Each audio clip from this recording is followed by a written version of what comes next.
A paz de Cristo, o amor de Maria, amado irmão, amada irmã. Presta atenção, eu e a Betina estamos aqui, diz oi, gente, para rezar. Hoje, 16 de janeiro de 2023, segunda semana do tempo comum, segunda-feira.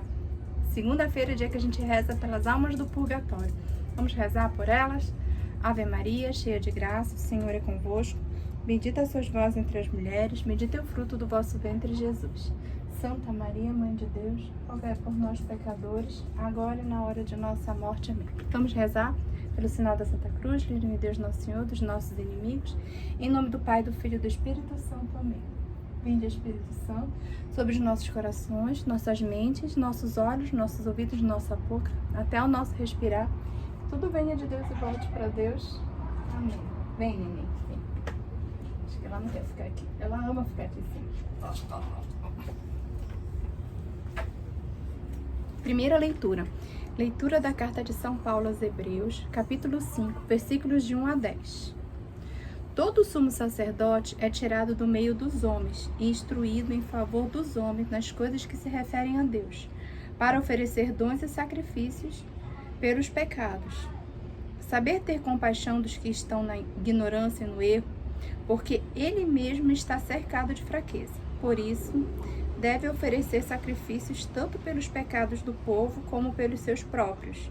Ninguém deve atribuir-se esta honra, senão os que foi chamado por Deus, como Arão.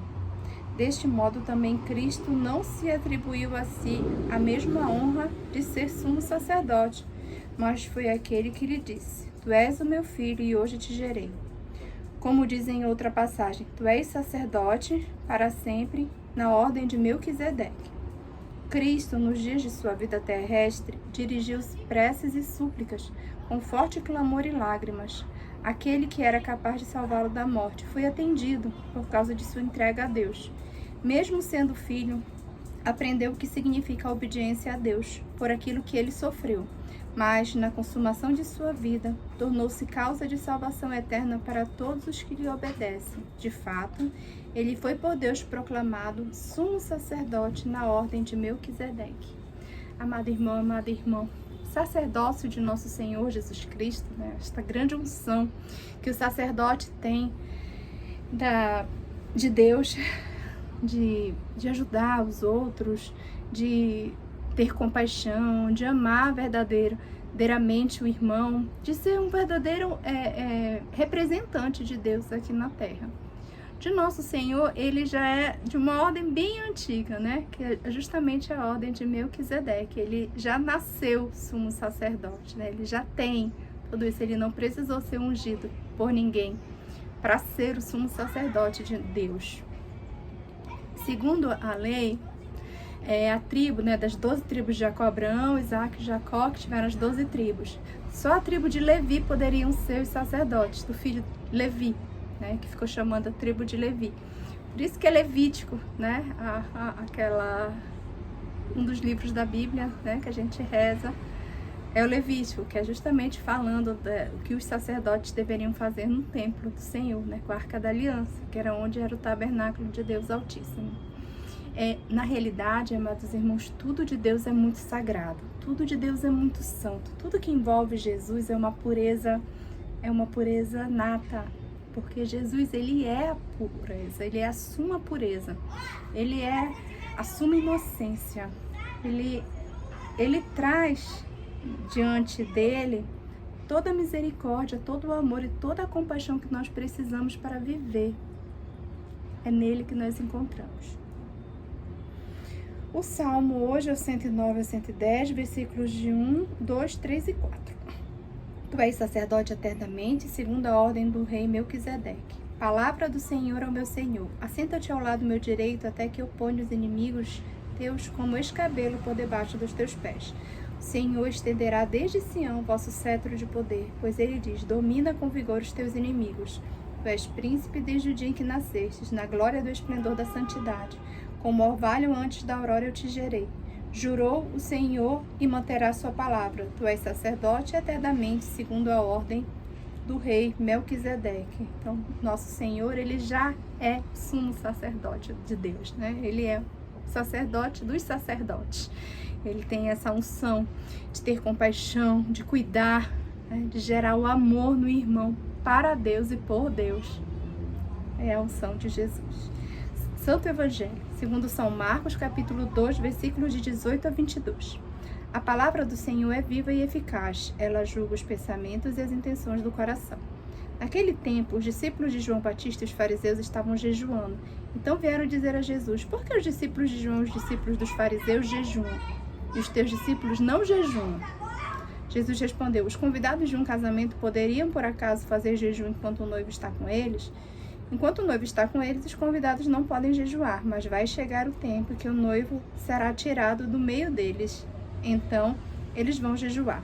Ninguém põe um remendo de pano novo numa roupa velha, porque o remendo novo repuxa o pano velho e o rasgão fica maior ainda. Ninguém põe vinho novo em odres velhos, porque o vinho novo arrebenta os odres velhos, e o vinho e os odres se perdem. Por isso, vinho novo em odres novos. Palavra da salvação. Glória a vós, Senhor. Então, aqui, nesse Santo Evangelho, né, um evangelho muito conhecido, ele fala aqui da graça de Cristo, como nosso Senhor, ele é completo. Ele, né, ele perguntou, por que não jejum?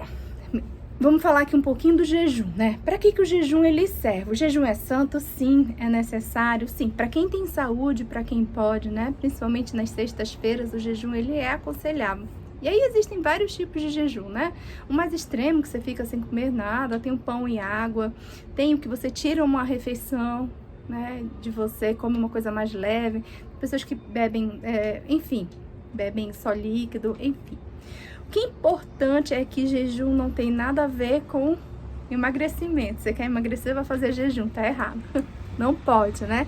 O emagrecimento, ele tem que ser feito uma dieta, né? Uma dieta correta para você se alimentar que realmente você necessita e excluir aquilo que está lhe fazendo mal. Aí cada organismo, você precisa procurar um nutricionista. Aí fica a dica.